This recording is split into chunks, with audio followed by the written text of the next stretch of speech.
Hey everybody, happy Thursday. Welcome to the Raw and Real podcast. My name is Angela. I'm a health and life coach, and I hang out here in this space. This week was so freaking heavy. If you are a woman, I kind of want to say I'm sorry. I'm sorry that we collectively are going through this right now. Gosh, it's been a week. So I recovered from COVID mostly. I still have some congestive cough thing going on, coughing up gross things. And I still get pretty wore out, decently easily. But we're doing better. And golden seal root extract has been my savior. And that's really exciting. I got some more in the mail yesterday. Thanks, Mom. And I've made some decisions for myself that are imperative to my health moving forward. And one of those things is, I've been talking about this for like 3 or 4 weeks, but I need to be eating protein only one time a week. And I'm going to keep telling you guys this until I do it, because it's important to me to hold myself accountable in that way. My partner is not going to eat that way, and that is what's going to make this really challenging for me. I've talked about my history with disordered eating. My disordered eating spikes or gets worse, or whatever you want to say, when I have to eat by myself, and that's what I'm going to be doing, is I'm going to be eating meals that he's not eating, or like I'll be eating similar things, but like I'm going to omit. So he builds meals around his protein, and I'm going to need to build my meals without protein. And so that, I think, is going to be really, really hard for me to do until I get into a good rhythm, until I get some like good recipes that are going to be, staples and helpful things. I have to figure out what kinds of staple vegetables I want prepped in my fridge already, because let me tell you that riced cauliflower in my fridge is way more enticing for me to make a meal out of than a head of cauliflower hanging out my fridge that hasn't had anything done with it yet. That's a lot more work than just already having the riced cauliflower. So I know that for me, I'm going to need to do a lot of prep work to make sure that I eat the way that I am wanting to. Today, though, I talked to somebody who, she runs an organic farm, and she's really cool. And she has agreed to sell vegetables to me, and she can get like cases of stuff. And so she's going to help me out a ton with getting fresh produce and getting organic fresh produce. And those things are important to me. So that's very exciting. I've had some stiffness and swelling in my hands, and have been realizing that the more that I eat fats and proteins, the more that I hurt, and it is a direct correlation. Like last week when I ate only fruit for 2 days, I felt pretty fantastic. I mean, other than having COVID things going on, my body felt really pretty good. So I have a theory that if I continue to eat like that I will be doing way better. Okay, so back to other things that I was going to talk about today. Today's the last day of Pride Month. And I have never, ever publicly said anything about Pride Month before. Not because I haven't wanted to, but because I haven't known what to say. And all month I've been like, man, I really want to say something, and I need to figure out what I want to say. Guess what? Still don't know what I want to say. This week really feels like the overturning of Roe v. Wade. Feels just heavier right in this moment to me. But that's because I'm not somebody who is in the LGBTQ plus community, and I acknowledge that, and I'm working to get better at seeing all the ways that all of these decisions are going to affect everybody. And I realized that it's going to, it first hit was with women, and really children, and that also impacts, like this decision, I understand, impacts people of color. It impacts people in the LGBTQ plus community. It impacts, I'm going to go out on a limb here and say it impacts pretty much everybody except white men. So that's upsetting. what else do I have to say about this? Okay, so Pride Month. I'm going to tell you what I used to believe. I'm going to tell you what happened, and then I'm going to tell you what I believe now.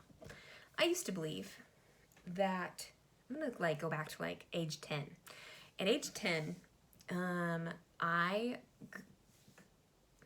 you guys know the community I grew up in. It was very conservative, very white dominant, very use your imagination, very much we all need to be the same. And I'm not a huge fan of that these days. So just know that that's kind of where I grew up. And when I was little, I grew up in this environment that said people who are gay or lesbian, etc., etc. And I say etc., because at that time, it was gay and lesbian, and that was it. That was the only conversation happening at the time. That obviously has changed since then. But anyway, so when I was growing up, people who were gay were pretty much ostracized in my community. There was a lot of hatred, I guess, going on. Basically, what I was taught as a young little person was that people who are gay are going to hell because they violate God's rule of marriage to be between one man and one woman. That sexual relations between people of the same sex is a sexual sin, and that will send you to hell because sexual sin was the worst of all of the sins. Don't ask me why, because I don't know.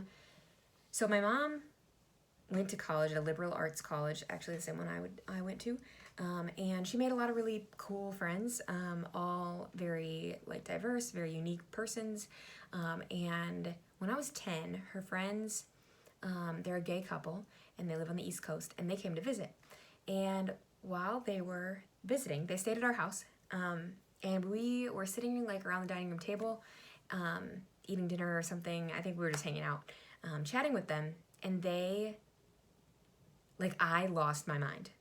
I started sobbing. I was just so distraught. And they, I went outside because I was just so distraught. I went outside, and my aunt comes over, and she's like, what is happening? Did they do something to you? Did they touch you? And I was like, no. What? No, they didn't touch me. What are you talking about? And she thought that these men had hurt me in some way. And let me tell you that these men would never hurt a fly. They are the kindest, most wonderful humans on the planet. But I was so distraught because I was taught that these men, because they love each other, were going to go to hell. And that, right now, in my 27-year-old person, is absolutely ludicrous. But I was 10 and hadn't figured out that I can think differently than everybody around me. Fast forward. In college, I was a leader in a Christian group on our campus, and I had some pretty high standards to meet. High expectations, a lot of pressure as a leader in this group. Not that I knew that at the time. I didn't. And fast forward to the end of my senior year, and I had a few students, my peers, who would come to me, and one man in particular, he came to me and he said, Angela, I'm really wrestling with being a Christian, being a person of faith, and being gay. And I was like, okay. He's like, can you sit down with me and help me see what the Bible really says about this? And I was like, yes, I can try. And I really was that unsure about it. I was like, I don't know what to tell you. So I did some research, but I did research in a way that I didn't know how to research in the Bible yet. I thought I did, then I did not. And so I met with this individual, and we sat down and we had a conversation, and I was like, hey man, the Bible really says that this is a life of sin, that's not okay. And then I was like, I think that you can be gay as long as you don't like act on that. If you're not acting on that, then I think you're good. And he was like, okay, I'm gonna talk to my pastor some more. And I was like, yeah, please do. Okay, fast forward again. I'm now out of college on my own, in a free world where I can think for myself. And at this point I've walked away from the church, so this is in the last couple of years. And I'm like, why do people in the LGBTQ community get ragged on? Why do they get bullied? Like, why is this a thing? Like, can't we just be decent human beings to each other?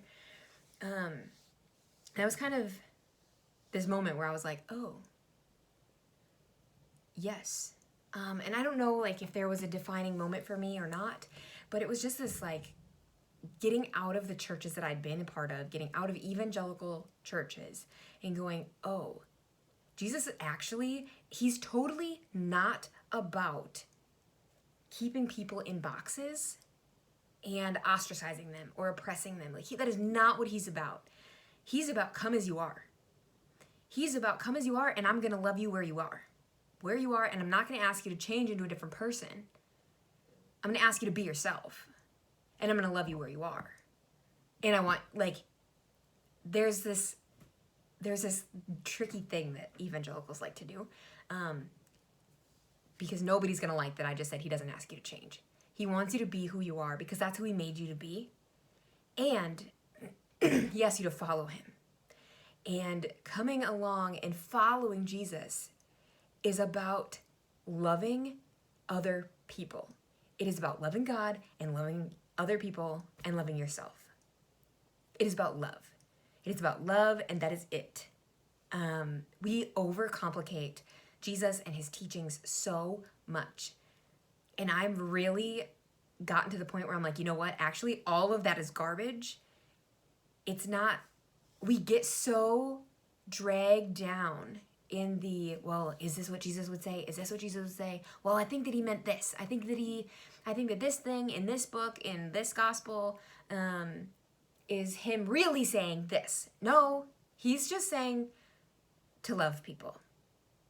He's saying that the woman who has been hemorrhaging for 12 years is loved. She comes up from behind him through a huge crowd. She reaches out and touches his cloak.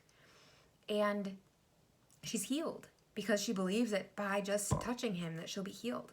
And Jesus is like, who did that? And his disciples are like, what are you talking about? Like, we're in a massive crowd of people and you think somebody just touched you? Yeah, this entire crowd is touching you. What are you doing? And Jesus is like, no, there's a specific person. And he seeks her out. And she comes out and she says, hey, that was me. And he goes, your faith has made you well. And that's so beautiful to me because people who are bleeding, so a woman on her menstrual cycle in that culture could not be near anybody. She had to be separated from the family, separated from her husband, separated from everybody because the fact that she's bleeding was like a symbol of death, kind of. And it would make her husband also unclean. So this woman has not had physical contact with humans. These people are like expelled outside of the city to avoid them touching other people. And she's not touched any other person for 12 years. And she reaches out and she touches Jesus' cloak. Holy crap, like that is way radical. That's crazy. And he says, your faith has made you well. You're good. Go in peace. He calls, tax collectors are like the worst of the worst in the time that Jesus lived and in the place that he lived. And he calls Matthew to be a disciple. He calls a tax collector to be his disciple, to travel with him, to be one of his closest people. He calls all of the people that you would not expect him to call. He doesn't call whitewashed, clean people. He calls messy people to him. He calls people of every size, shape, color, preference. He calls them all. He does not want only white men in his circle. Fun fact, Jesus isn't white, y'all. Jesus is a person of color. And y'all need to get on the train. Jesus is a person of color. He's from the Middle East. He's not freaking white. Just update. Jesus isn't white.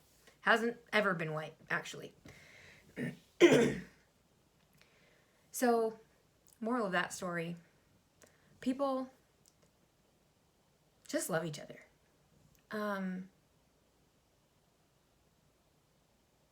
On the topic of Pride Month, please have all the pride. Please be yourselves. Please know that if you were a person who knew me in college and were intimidated or afraid, or who felt like I was judging you, I'm really sorry. That is a season, like, anytime up until I turned, 23, I probably was judging you, and I'm sorry. Because I don't get to be your judge. That's not my job. And God's going to love you no matter what. I also don't think that a loving God can or will confine people to eternity in hell. I don't think that's in his nature. It's a different conversation for a different day. But you guys, like, you're loved. You're so loved. People of different color than me, people of the same color as me, you're loved too. So loved. Ladies, women, people with uteruses, this is a scary time. Well, it's a scary time for all of the people groups that I just named. Women, I'm going to speak specifically to you for a second. I don't really have a whole lot to say about this, but I would need you to understand that I'm with you and I'm for you, and if you need support, I will do whatever I can do that is in my capacity at the time.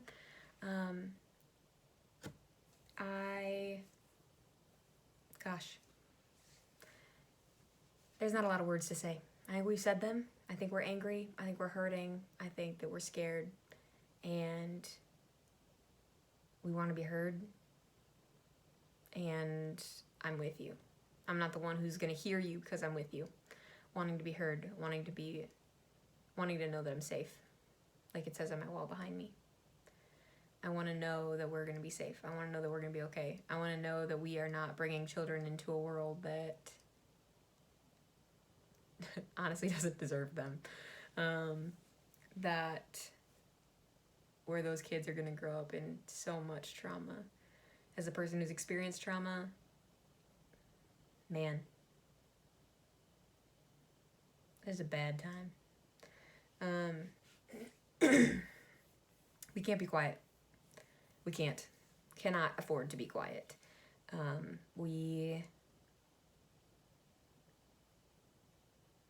I don't really care what your story is. If you agree with the overturning of Roe v. Wade or not, you need to understand that to have rights taken away while living in America is a problem. To take away a right to health care, more specifically. To take away a human right is a problem. I'm also going to say that you don't get to compare your right to guns and a woman's right to abortion. They're not the same. The right to abortion is a right to health care, proper health care. A right to guns is a right to the ability to murder. I don't think we need that. Just gonna go out on a limb here, but I don't think we need that. I'm actually quite convinced that if we're being forced to carry a child to term, regardless of that child's condition, and they come out of the womb to massive amounts of trauma, to the inability to be fed and nourished and well taken care of due to circumstances out of our control.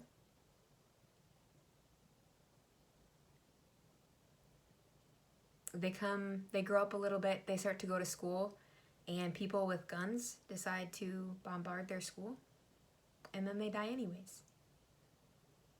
So they lived a super shitty life, they went to school, and they got shot. I don't see where making that woman carry a child for 9 months is worth any of that. And then I'm probably not saying any of that the way that I really want to be, but my point is,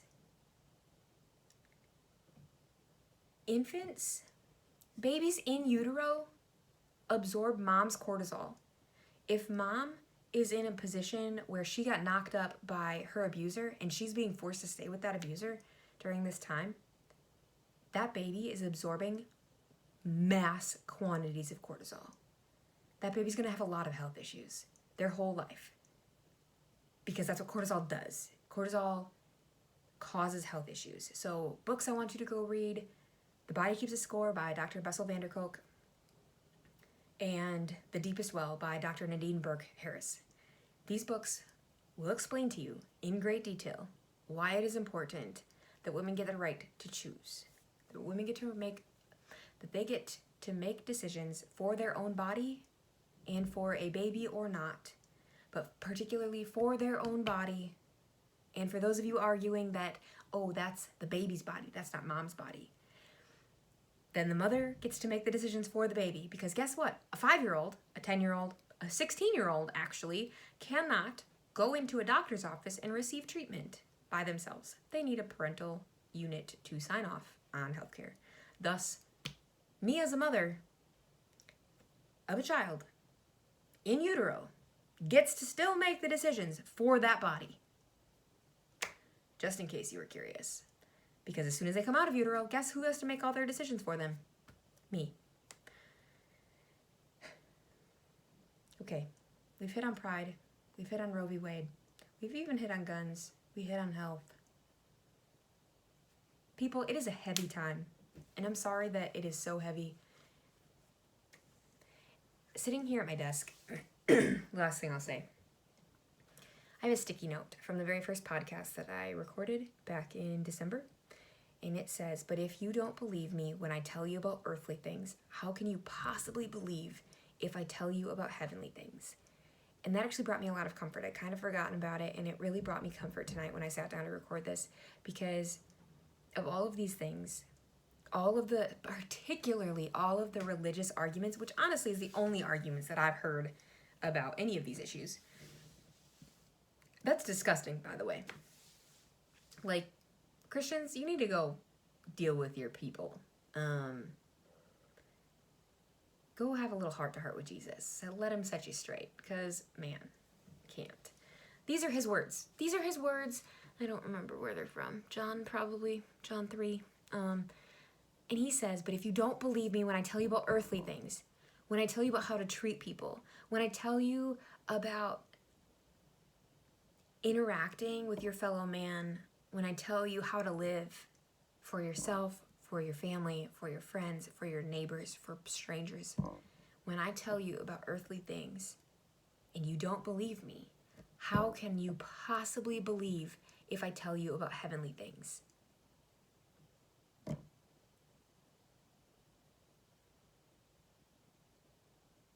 If you can't believe me about earthly things, why would I tell you about heavenly things? How is that going to fix anything? So everybody who can't get it square, that their job here on earth is to love people, stop worrying about your eternity. Start figuring out your present, your earthly life. All right, much love. We're going to be okay. We're going to make it. We're going to find safety. We're going to stick together, and we're going to be loud. I don't know what that's going to look like. So I probably won't be loud for a little while, other than, here in this space. But I'm here, I'm for you, I'm with you, and I love you. Have a good week, you guys.